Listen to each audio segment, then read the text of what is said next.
Scholarship एक्झाममध्ये अशा प्रकारचे प्रश्न भरपूर विचारले जातात की तुम्हाला समसंख्या देणार आणि पुढची विषम संख्या कोणती, किंवा विषम संख्या देणार आणि पुढची समसंख्या कोणती, अशा प्रकारचे क्वेश्चनसुद्धा येतात.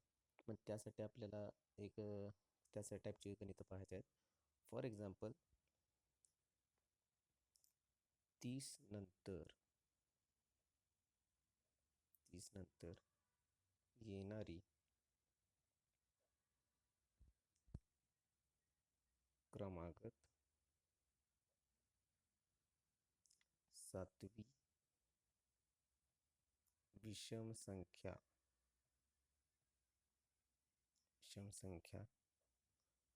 कोणती?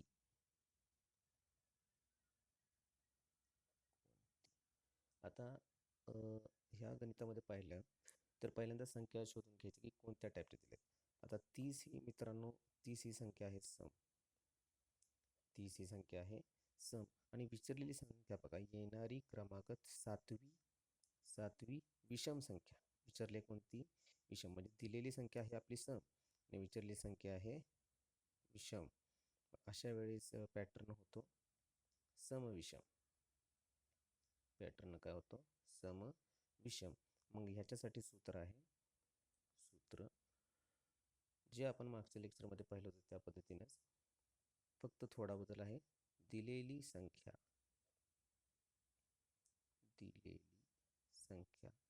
अधिक कंसामध्ये 2 गुणिले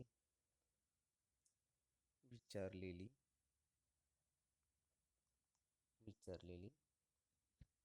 संख्या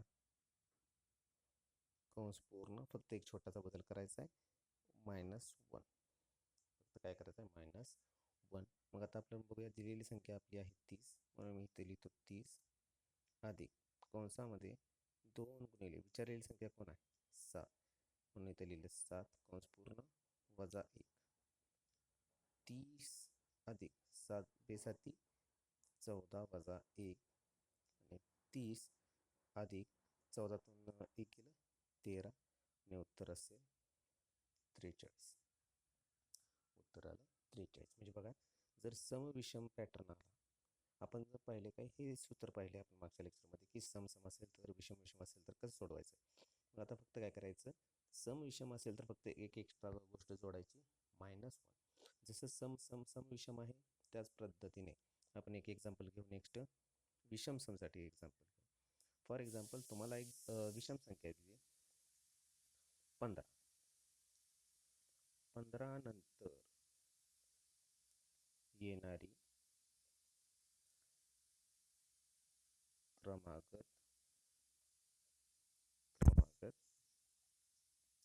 चौथी समसंख्या कोणती? समसंख्या कोणती?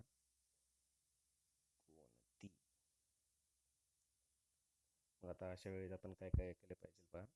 तर आपल्याला काय करायचं आहे, सेम. आता पहिल्यांदा पॅटर्न समजून घ्या. 15 ही विषम संख्या आहे आणि विचारलेली संख्या क्रमागत चौथी समसंख्या. विचारलेली संख्या आहे सम. मग पॅटर्न झाला विषम सम. मग विषम सम साठी सुद्धा हे सूत्र वापरायचं आहे आपल्याला, काही सुद्धा चेंजेस करायचे नाहीयेत. मी इथे लिहिणार सूत्र आहे, हे सूत्र. त्यानुसार काय, दिलेली संख्या कोण आहे? 15 अधिक कंसामध्ये 2 गुणिले विचारलेली संख्या आहे आपली मित्रांनो 4 आणि वजा 1. आणि त्यानुसार काय येणार बघा, 15 अधिक 4 दुनी 8 वजा 1. आणि ह्याचं उत्तर आलं आपलं बघा, 8तून 1 गेलं 7 आणि 15 आणि 7 22. समसंख्या विचारली होती, समसंख्या मिळाली. वरच्या गणितात विषम संख्या विचारली होती, विषम संख्या मिळाली. म्हणजे अशा प्रकारे तुम्ही कितीही मोठी संख्या, कितीही पुढची संख्या फाइंड करू शकता, मिळवू शकता.